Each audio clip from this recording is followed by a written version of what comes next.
2 Samuel chapter 13. 1 In the course of time, Amnon son of David fell in love with Tamar, the beautiful sister of Absalom son of David. 2 Amnon became so obsessed with his sister Tamar that he made himself ill. She was a virgin, and it seemed impossible for him to do anything to her. 3 Now Amnon had an advisor named Jonadab son of Shemaiah, David's brother. Jonadab was a very shrewd man. 4 He asked Amnon, "Why do you, the king's son, look so haggard morning after morning? Won't you tell me?"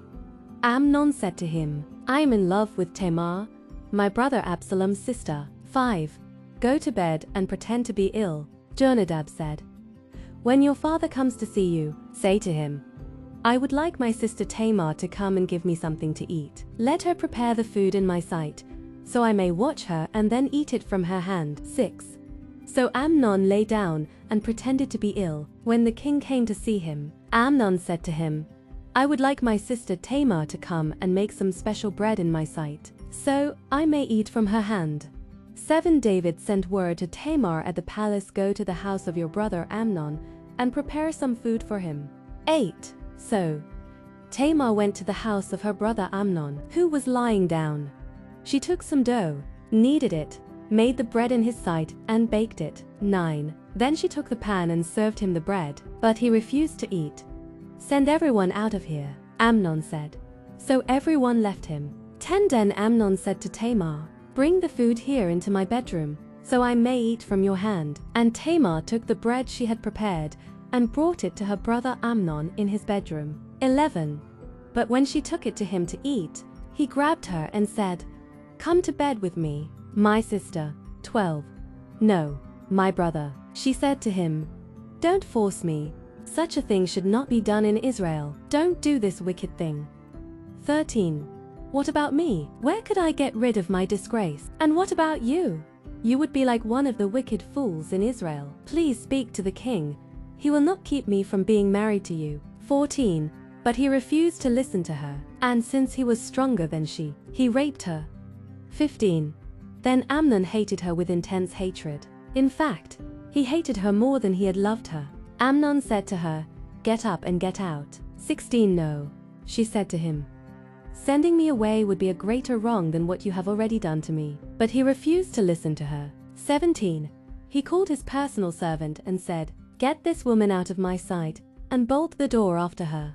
18 So his servant put her out and bolted the door after her. She was wearing an ornate robe, for this was the kind of garment the virgin daughters of the king wore. 19 Tamar put ashes on her head and tore the ornate robe she was wearing. She put her hands on her head and went away, weeping aloud as she went. 20 Her brother Absalom said to her, "Has that Amnon, your brother, been with you? Be quiet for now. My sister, he is your brother. Don't take this thing to heart." And Tamar lived in her brother Absalom's house, a desolate woman. 21 When King David heard all this, he was furious.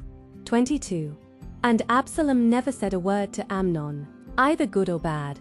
He hated Amnon because he had disgraced his sister Tamar. 23 2 years later, when Absalom's sheep shearers were at Baal-Hazor near the border of Ephraim, he invited all the king's sons to come there. 24 Absalom went to the king and said, "Your servant has had shearers come. Will the king and his attendants please join me?" 25 "No, my son," the king replied. "All of us should not go. We would only be a burden to you." Although Absalom urged him, he still refused to go, but gave him his blessing. 26 Then Absalom said, "If not, please let my brother Amnon come with us." The king asked him, "Why should he go with you?"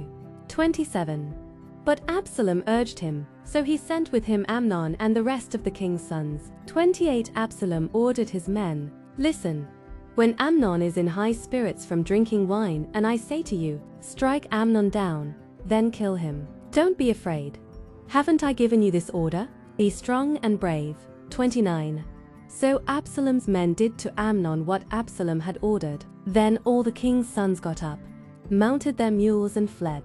30 While they were on their way, the report came to David, "Absalom has struck down all the king's sons. Not one of them is left."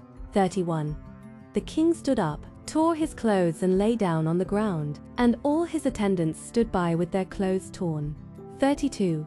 But Jonadab, son of Shimeah, David's brother, said, "My lord should not think that they killed all the princes. Only Amnon is dead." This has been Absalom's express intention ever since the day Amnon raped his sister Tamar. 33. My lord the king should not be concerned about the report that all the king's sons are dead. Only Amnon is dead. 34. Meanwhile, Absalom had fled. Now the man standing watch looked up and saw many people on the road west of him, coming down the side of the hill. The watchman went and told the king, "I see men in the direction of Horonaim, on the side of the hill." 35. Jonadab said to the king, "See, the king's sons have come. It has happened just as your servant said." 36. As he finished speaking, the king's sons came in, wailing loudly. The king too, and all his attendants wept very bitterly. 37. Absalom fled, and went to Talmai son of Ammihud, the king of Geshur. But King David mourned many days for his son. 38. After Absalom fled and went to Geshur, he stayed there 3 years. 39. And King David longed to go to Absalom, for he was consoled concerning Amnon's death. To Samuel chapter 14. Joab son of Zeruiah knew that the king's heart longed for Absalom. So Joab sent someone to Tekoa and had a wise woman brought from there. He said to her, "Pretend you are in mourning. Dress in mourning clothes, and don't use any cosmetic lotions. Act like a woman who has spent many days grieving for the dead. Then go to the king and speak these words to him." And Joab put the words in her mouth. When the woman from Tekoa went to the king, she fell with her face to the ground to pay him honor. And she said, "Help me, your majesty." The king asked her, "What is troubling you?" She said, "I am a widow, my husband is dead. Your servant had 2 sons. They got into a fight with each other in the field, and no one was there to separate them. One struck the other and killed him. Now the whole clan has risen up against your servant. They say, 'Hand over the one who struck his brother down, so that we may put him to death for the life of his brother whom he killed. Then we will get rid of the heir as well.' They would put out the only burning coal I have left, leaving my husband neither name nor descendant on the face of the earth." The king said to the woman, "Go home, and I will issue an order in your behalf." But the woman from Tekoa said to him, "Let my lord the king pardon me and my family, and let the king and his throne be without guilt." The king replied, "If anyone says anything to you, bring them to me, and they will not bother you again." She said, "Then let the king invoke the Lord his God to prevent the avenger of blood from adding to the destruction, so that my son will not be destroyed, as surely as the Lord lives." He said, "Not one hair of your son's head will fall to the ground." Then the woman said, "Let your servant speak a word to my lord the king." "Speak," he replied. The woman said, "Why then have you devised a thing like this against the people of God? When the king says this, does he not convict himself? For the king has not brought back his banished son. Like water spilled on the ground, which cannot be recovered, so we must die. But that is not what God desires. Rather, he devises ways so that a banished person does not remain banished from him. And now I have come to say this to my lord the king because the people have made me afraid." Your servant thought, "I will speak to the king. Perhaps he will grant his servant's request. Perhaps the king will agree to deliver his servant from the hand of the man who is trying to cut off both me and my son from God's inheritance." And now your servant says, "May the word of my lord the king secure my inheritance.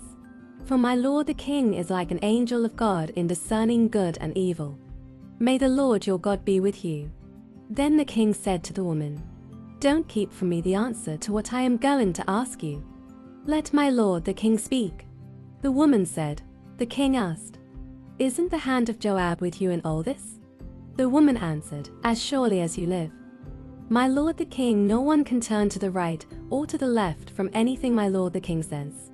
Yes, it was your servant Joab who instructed me to do this, and who put all these words into the mouth of your servant.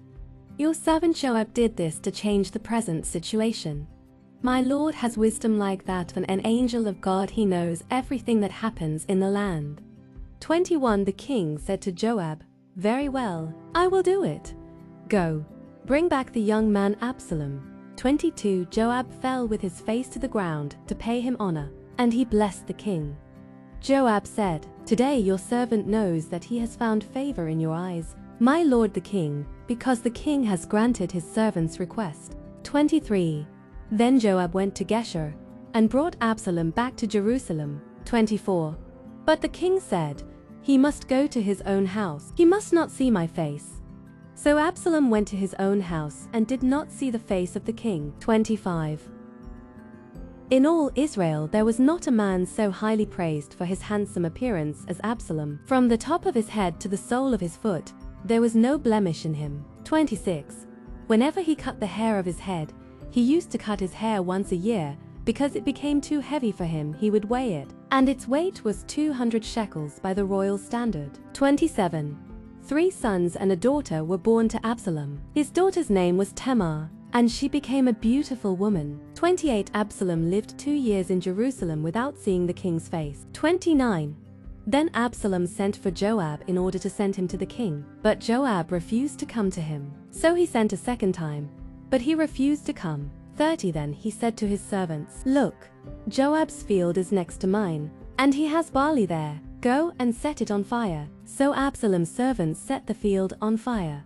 31 Then Joab did go to Absalom's house, and he said to him, "Why have your servants set my field on fire?" 32 Absalom said to Joab, "Look, I sent word to you and said, 'Come here so I can send you to the king to ask, why have I come from Geshur? It would be better for me if I were still there. Now then, I want to see the king's face, and if I am guilty of anything, let him put me to death.'" 33 So Joab went to the king and told him this. Then the king summoned Absalom, and he came in and bowed down with his face to the ground before the king, and the king kissed Absalom. Luke chapter 20, verse 1 to 26. One day as Jesus was teaching the people in the temple courts and proclaiming the good news, the chief priests and the teachers of the law, together with the elders, came up to him. "Tell us by what authority you are doing these things." They said, "Who gave you this authority?" He replied, "I will also ask you a question. Tell me, John's baptism, was it from heaven or of human origin?" They discussed it among themselves and said, "If we say from heaven, he will ask, 'Why didn't you believe him?' But if we say, 'of human origin,' all the people will stone us, because they are persuaded that John was a prophet." So they answered, "We don't know where it was from." Jesus said, "Neither will I tell you by what authority I am doing these things." He went on to tell the people this parable. A man planted a vineyard, rented it to some farmers, and went away for a long time. At harvest time he sent a servant to the tenants so they would give him some of the fruit of the vineyard. But the tenants beat him and sent him away empty-handed. He sent another servant, but that one also they beat and treated shamefully, and then sent away empty-handed. He sent still a third, and they wounded him and threw him out. Then the owner of the vineyard said, "What shall I do? I will send my son, whom I love, perhaps they will respect him." But when the tenants saw him, they talked the matter over. "This is the heir," they said. "Let's kill him, and the inheritance will be ours." So they threw him out of the vineyard and killed him. What then will the owner of the vineyard do to them? He will come and kill those tenants and give the vineyard to others. When the people heard this, they said, "God forbid."